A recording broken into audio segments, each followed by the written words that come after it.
si Mr. Sampagan na yung last shot natin. Papupulis niya talaga tayo kapag pinuntahan natin siya sa bahay niya. Eh di sa labas tayo makipag-usap. Hindi niyo ba napansin yung damit ni Mr. Sampaga? Parang kakagaling niya lang sa golf.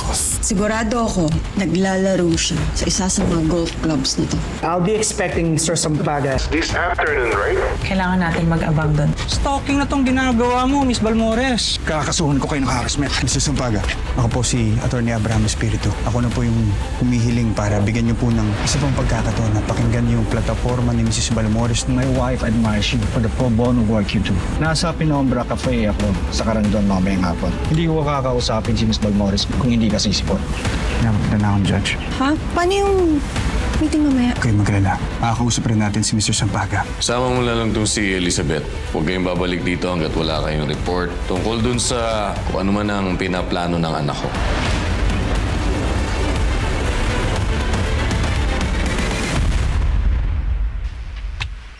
Ginagawa natin dito. Maghihintay lang tayo dito. Siguradong madaming naglalabas-pasok sa bahay ng isang kumakandidatong governor. Maghihintay lang talaga tayo dito. Oo, bakit? May pupuntahan ka? Gusto mo? Mag-car fun muna tayo? Ano? Dali nga. Para naman masulit ko yung ganitong pagkakataon na solo kita. Maluwag naman yung car. Tsaka diba, mas thrilling yung car fun.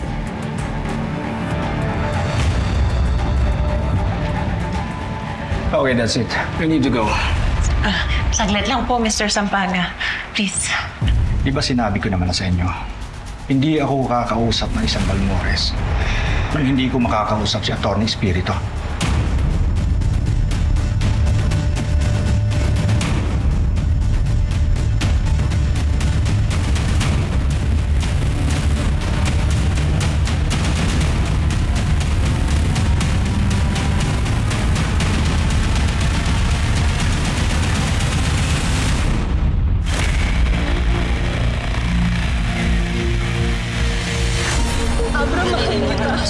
Babawiin ko sa lahat. All costs. No one refuses the judge. Batas ang gagamitin ko para durugin siya. Babagsakan kanila ang kahirapan ng mga makapangyarihan. Lalo pag nasa baba kanila para kalang langgam madali na tapakan. Hilahin kanila hanggang mawala ng pag-asa at makakapitan. Ganto na ba ang kapalaran ng bawat isa? Sa uli, gusto mong harap hindi para sa sarili, kundi para sa iba. Kahit mahirapan na doon sa likuran, puro sakit, pinipilit ko pa rin abutin. Alam ko na madaming pagsubok ang dadaan, kahit nakamatayan man sa atin nakapa. Kaya di ka mababayaan, ipaglalaban, hahamak ka ng kapal. Ako'y manindigan para sa lahat, kaya po na ang hustisya ay marulang. Ako'y susuko sa lahat, kahit na maraming pa. Ako'y susuko, papaluin ang napi, ipaglalaban kita hanggang sa muli.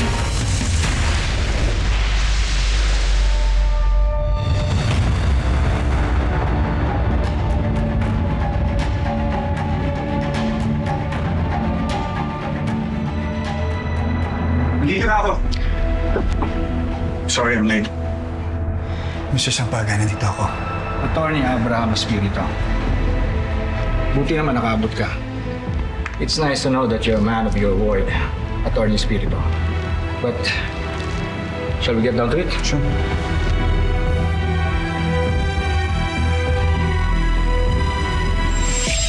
Sa gitna tayo ng trabaho. Sige na, pakinig ko. Teka, Elizabeth! Uy! Ano siya? Kailangan natin mahuli yun!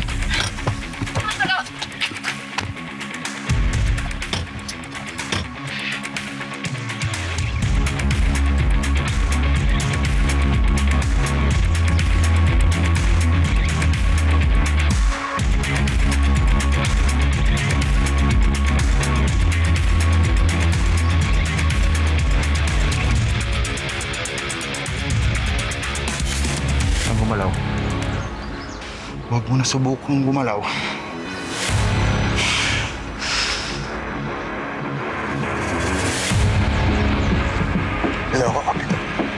Baka pumatok yan. Attorney naman. Para sa acting ko. Tsaka mo na bahala to. Oo nga eh.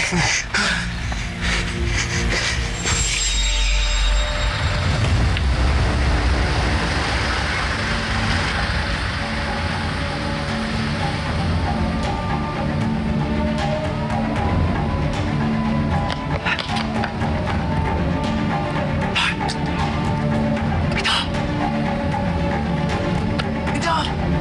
Tol! Tol! Ito! Tol!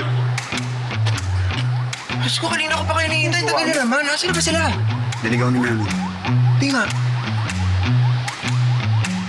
Oh, grabe, Tol. Ang galing mo talaga mag-isip ng plano. The best ka. Tol, si Mercy. Si Mercy, si Jane. Sinalauna na nga sila. Hinihintay ka natin ni Mr. Sampaga.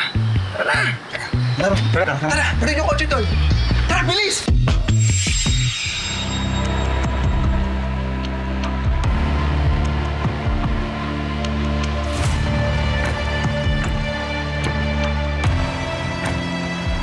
Ano bang kailangan niyo sa akin? Well, as you know, Mr. Sampaga, tumatakbo si Miss Mercy bilang gobernadora ng Rosario. At dahil alam ng ama niyang si Judge Balmores na kakalabanin niya ito, pinulot niya lahat ng funds para sa campaign ni Mercy. What's in it for me? What's in it for you?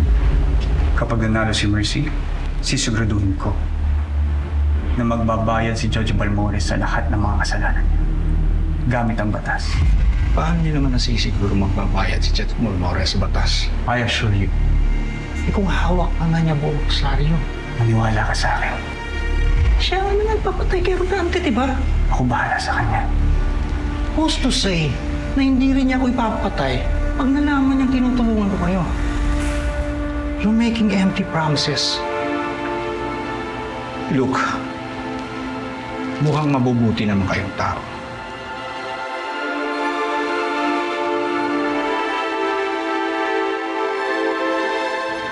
Pero hanggang sa may dadalhin ng kabutihan niyo, kung mismo si Satanas na mismo kalaban niyo. We will start from the ground up. Panibagong mga tao, panibagong administrasyon. Yan yung talaga yung plano mo?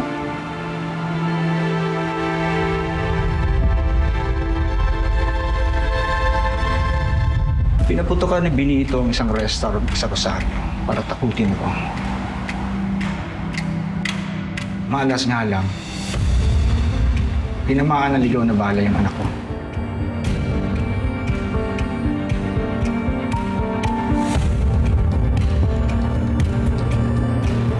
Nahuli naman yung nagpakotok. Ang sabi ko sa prosecutor ko, this is it. Ito na yung chance na mapakulong natin si Judge Balmores.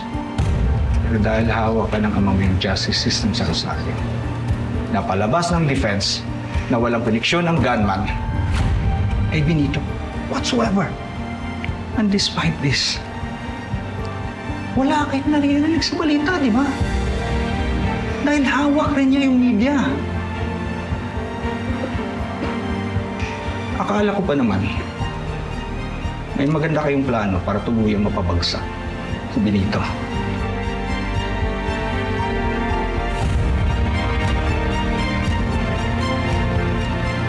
Pero mukhang hindi niyo nakikita kung gaano kalalim ang ugat ng korupsyon ni Balmores sa Rosario.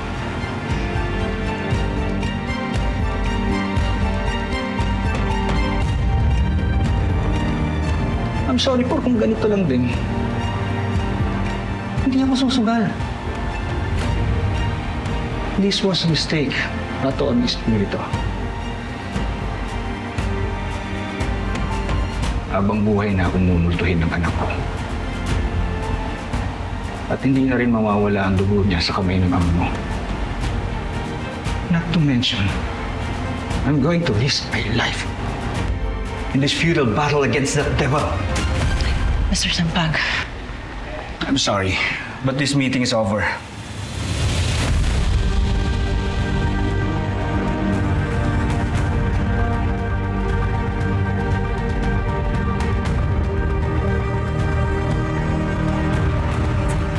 Hindi nyo lang alam kung gaanong hirap ang pinagdaanan ko. Alam ko po, Mr. Sampaga.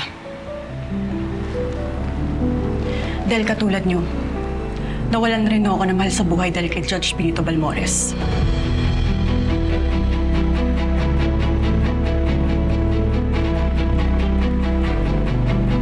And working with Miss Mercy, araw-araw ho akong sinusundan ng takot. Araw-araw akong natatakot na baka malaman ni Judge Benito kung sino talagang totoong pagkatao ko.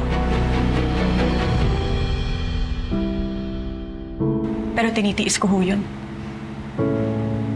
Pinapatapang ko yung sarili ko dahil alam ko na ito na lang yung tanging paraan para lumaban sa kanya. Sir,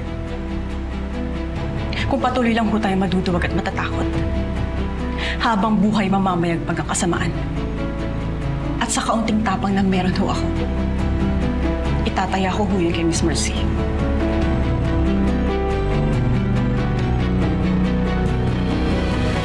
Dahil alam ko na siya ang magdadala ng pagbabago sa Rosario.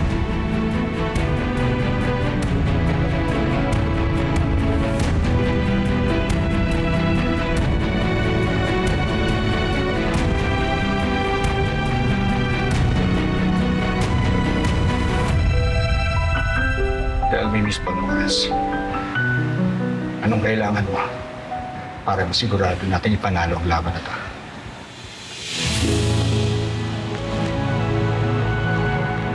Maraming salamat po.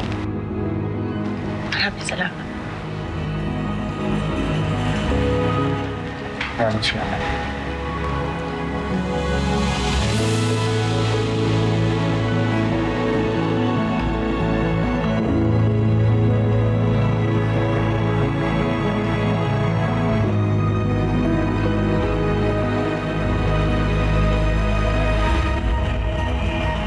Governor Mercy Balmores, we are at your service.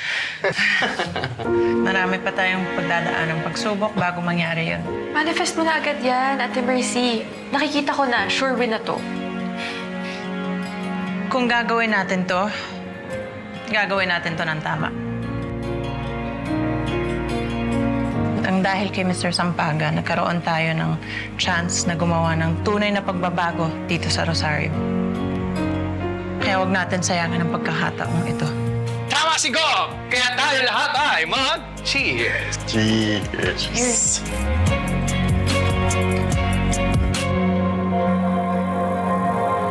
Alam ko na madaming pagsubok ang dadaan, kahit nakamatayan man sa atin nakabang, kaya di ka mababayaan. Mercy Balmores po for Governor. Huwag niyo po makakalimutan. Magandang hapon Wala po! pong pinipiling tulungan si Miss Balmores. Nasa plataforma rin niya pong ipaayos sa mga medical facility para po mas mabigyan kayo ng tulong medikal. Naku, maganda yan. Tama-tama, ang hirap pa man ding magpagamot dito sa Rosario. Oo, hindi na namin kailangan bubiyahe papuntang Carandon. Ako po ang bahala sa inyo. Gagamitin natin ng tama ang perang ipinagkatiwala sa atin. Hindi natin uubusin sa commercials o kung anumang gimmick. Magandang araw po. Pasensya na po kayo sa abala. Gusto ko lang pong magpakilala. Mercy Balmores po bilang Governor. Balmores! Anak ka ba ni Judge Balmores? Opo, pero hindi ko po siya kasama sa labang ito. Bagong Rosario po ang isinusulong ko. Mercy Balmores po. Naman sana po matulungan niyo ako. Hindi na ako pabata marami na akong sakit. Wala pang trabaho at ang hirap pang magpagamot ngayon. Huwag po kayong mag-alala tayo. Aayusin ko ang mga benepisyo na dapat niyong makuha para sa mga taong kaedad niyo po. Pinapangako ko po ang serbisyong tapat at nararapat. Maraming salamat po. Nag-ingat po kayo, Tay. Salamat. Ingat po, Nay. Ipapaalam natin sa mga tao na nandito tayo at nakikinig sa mga hinaing nila. Serbisyong tapat at serbisyong nararapat lang po. Mercy Balmores as Governor. Pero higit pa sa lahat, kailangan nilang makita na handa tayong tumulong. Ito ba? Ito ba ang ihahalal nyo ng gobernador? Wala namang kalaman sa politika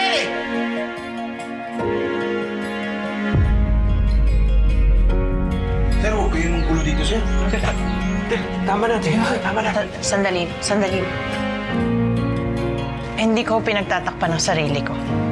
Aminado po ako na wala akong karanasan sa pagiging politiko. Matagal na po akong may foundation dito sa Rosario kung saan tumutulong ako sa mga kababayan nating naagrabyado. Wala po akong ibang gustong gawin kundi tumulong. Yun lang po ang motibo. Yun lang po ang nasa puso. Sana po malaman niyo po yun. Alam ko na madaming pagsubok ang dadaan kahit na... O parang nalulungkot. Tuloy ang kasiyahan. Mercy Balmores para sa Gobernador. Palakpakan tayo lahat. Sigawan tayo! Mercy!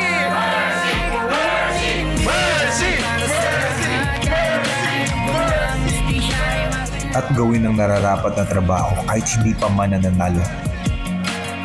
Sa atin magsisimula ang gusto nating pagbabago sa Rosario.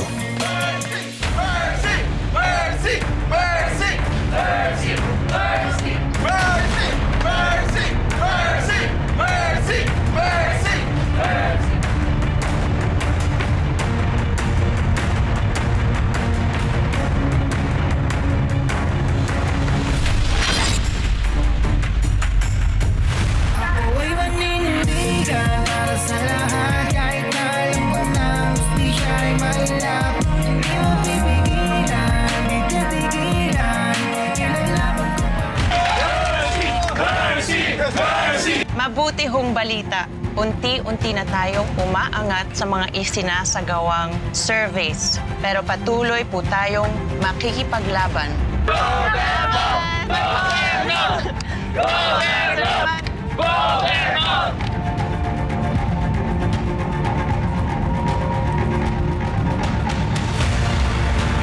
Nandito sa Rosario si Miguel. Nakita ni Mercy sa isang rally. Drop out from the race and come back home. Hindi kayo gagambalain ni Miguel doon. Hindi kami babalik sa poder mo. From scum like you. How dare you say that? You could have put our whole plan in jeopardy. What do you expect me to do, though? Are you really blaming me for wanting to avenge the death of my father? Do it intelligently. Naniniwala pa rin ako na meron talagang financier yan si Mercy. Hindi ko lang talaga matumbo kung sino. Kaya yan ang kinakailangan ninyo imbestigahan at bigyan ng kasagutan. Firm ang financier ni Ate Mercy. Alam niyo na kung anong gagawin ninyo. Mukhang may problema tayo. Someone is watching me. Huwag ho kayo mag-alala. Ilalabas ho namin kayo ng ligtas dito papunta dun sa safe house. Diyan! Andiyan na! Ha? Oo nga, kasama si Elizabeth.